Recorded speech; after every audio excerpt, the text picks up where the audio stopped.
और भाई उपेंद्र राणा को भी वहाँ लाया गया है, उनके पास भी हमारी टीम पहुँच चुकी है। उनसे जो गलती हुई है उसके लिए मैं पहले ही भारतीय जनता पार्टी के सारे भाइयों से माफ़ी मांग चुका हूँ और मुख्यमंत्री जी से माफ़ी मांग चुका हूँ। उन्होंने जो गलती करी है उसके लिए मैं माफ़ी चाहता हूँ और उनसे भी मैं कहूँगा कि आपको भी ऐसे शब्दों का प्रयोग नहीं करना चाहिए। पर उनके ऊपर जो मुसीबत आई है, हमारा फर्ज है कि हमारे आंदोलन में वो शामिल हुए थे, तो उनकी मुसीबत के लिए भी लड़ना हमारा अधिकार है। हम उनके लिए जो भी हमसे प्रयास होगा, जो कर सकते हैं उससे ज़्यादा करने की कोशिश करेंगे और उनके लिए खड़े रहेंगे जाके। तो आप सब लोगों से निवेदन है कि उन्होंने गलती करी है, इस वजह से हम भी माफ़ी चाहते हैं। हमें भी गलत लगा है कि उनको ऐसे शब्द नहीं बोलना चाहिए थे, पर उसके बाद भी वो हमारे आंदोलन में शरीक हुए थे, आंदोलन का हिस्सा थे। उनने गलती करी है तो उस गलती की मैं माफ़ी चाह रहा हूँ। उनसे भी मैं कहूँगा कि आपको ये गलती नहीं करना चाहिए। मैं उनसे मिलकर भी कहूँगा कि मैंने उनको पहले भी कहा था कि अपने को किसी व्यक्ति विशेष या जाति के खिलाफ नहीं बोलना है, नहीं किसी धर्म के खिलाफ बोलना है। उनने मंच पर कोई चीज़ नहीं कही, पर वहाँ से बाहर जाने के बाद जो उन्होंने करा है उसके लिए मैं माफ़ी चाहता हूँ। इस आंदोलन के आयोजककर्ता होने के नाते करनी सेना परिवार का मैं सदस्य हूँ और करनी सेना परिवार इसका आयोजक करता था और सर्व समाज ने साथ में मिलकर इसका कार्यक्रम किया है। इसलिए सर्व समाज से भी माफ़ी चाहता हूँ यदि उनकी भावनाओं को ठेस पहुँची है। जितने भी लोगों की भावनाओं को ठेस पहुँची है, मैं एक ही बार आखिरी टाइम माफ़ी मांग रहा हूँ कि जिनकी भी भावनाओं को ठेस पहुँची है, जिसको भी लगता है कि उसकी भावनाओं को उससे ठेस पहुँची, उसके लिए मैं नतमस्तक होकर आपसे माफ़ी चाह रहा हूँ।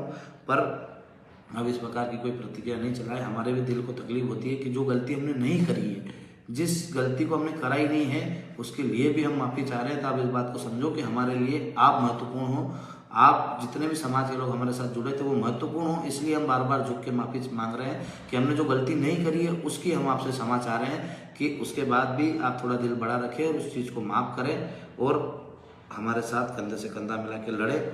अब और कोई सा सामाजिक संगठन जो हमारे ही हैं या हमसे जुड़े हुए थे, हम उनसे जुड़े हुए थे, वो भी कोई टीका टिप्पणी करे, छिट्टाकाशी करे तो हमको उस पर जवाब नहीं देना है। किसी के लाइव पे जाके हमें कमेंट नहीं करना है कि हम कोई लाइव आ रहा है, मतलब कुछ गलत बोल रहा है तो बोलने दो उसको, वो बोल रहा है उसको ब्लॉक कर दो, अपने को दिखेगा ही नहीं। मैंने भी बहुत सारे लोगों को ब्लॉक कर रखा है, मुझे उनकी कोई चीज़ दिखती नहीं। अब उनको जो बोलना है वो बोलने दो, हम हमारी जगह सही है। बाबा महाकाल ये जानते हैं, माँ करनी है जानती है, और मैं माँ करनी ये कसम खा के कहता हूँ, बाबा महाकाल की कसम खा के बोलता हूँ, यदि हमने सही लड़ाई लड़ी है तो माता जी आपको साक्षी मानता हूँ, महाकाल बाबा को साक्षी मानता हूँ और बजरंगबली महाराज को साक्षी मानता हूँ कि हे महादेव, हे बजरंगबली, हे करनी माता, यदि हम सच की लड़ाई पर लड़ रहे हैं तो हमें इन सारी दुविधाओं से बाहर निकालो और जो हमारी लड़ाई है सर्व समाज के हित की उसको पूरा कराओ। और यदि जो लोग कुछ गलत कर रहे हैं, जो भड़काने का प्रयास कर रहे हैं, उनको आप सजा देना हमारे हाथ में नहीं है, क्योंकि आप ही इस सृष्टि के पालनहार हो, आपको सब पता है और आपको सच पता है। तो मैं आपको साक्षी मान के, इनको साक्षी मान के कहना चाहता हूँ हमारी जो लड़ाई थी कोई गैर राजनीतिक लड़ाई थी, किसी राजनीतिक परिवेश से वो लड़ाई नहीं लड़ी गई थी। कांग्रेस, भाजपा, जितने भी दल हैं उन सबके भाइयों से हमने निवेदन करा था कि जो भी सच है उसका साथ देना। हमारा साथ आपने दिया और माँ करनी और माँ बगलामुखी माता, महाकाल बाबा और बजरंगबली महाराज को साक्षी मान के उनकी कसम खा के कहता हूँ कि गैर राजनीतिक आंदोलन था। इसमें किसी भी राजनीतिक दल का हमने ना सहयोग लिया है ना मांगा है।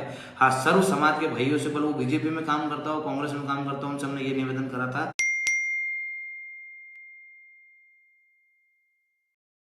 लड़ाई चल रही है इसमें हमारा साथ देना, और सारे भाइयों ने दिया भी है।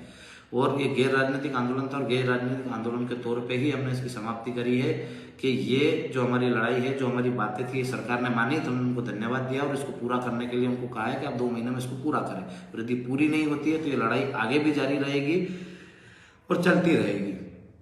आप लोगों ने शांति का परिचय दिया। आप लोगों से सबसे निवेदन है कि जब भी आंदोलन हो हमें उग्र होकर नहीं करना। यदि हम उग्र होकर करते तो वो आंदोलन एक ही दिन में समाप्त हो जाता, कई लोगों की हानि होती, कई हमारे भाइयों को हमको खोना पड़ता यदि हम उसमें उग्र प्रदर्शन करते। यदि लाखों की भीड़ को लेकर भोपाल के अंदर जाते तो जो भोपाल में हमारे भाई रह रहे थे उनको भी कहीं ना कहीं तकलीफ होती और हमारे ही भाइयों का बलिदान होता। भले सामने से पुलिस वर्ग था, यदि आपस में घर्षण होता तो उधर भी कोई मरने वाला हमारे ही परिवार का भाई था और इधर भी कोई मरता तो हमारे ही परिवार का भाई मरता। तो हमने इसलिए शांति का रास्ता अपनाया था कि किसी व्यक्ति की जान को खोए बगैर हमने उस आंदोलन में विजय प्राप्त करी है। तो भगवान का आशीर्वाद है आप पे, हम सब पे भगवान का आशीर्वाद है जो हमने इसको विजय को प्राप्त करा है। पर आगे भी कोई आंदोलन हो तो उग्र करने की आवश्यकता नहीं है, शांतिपूर्ण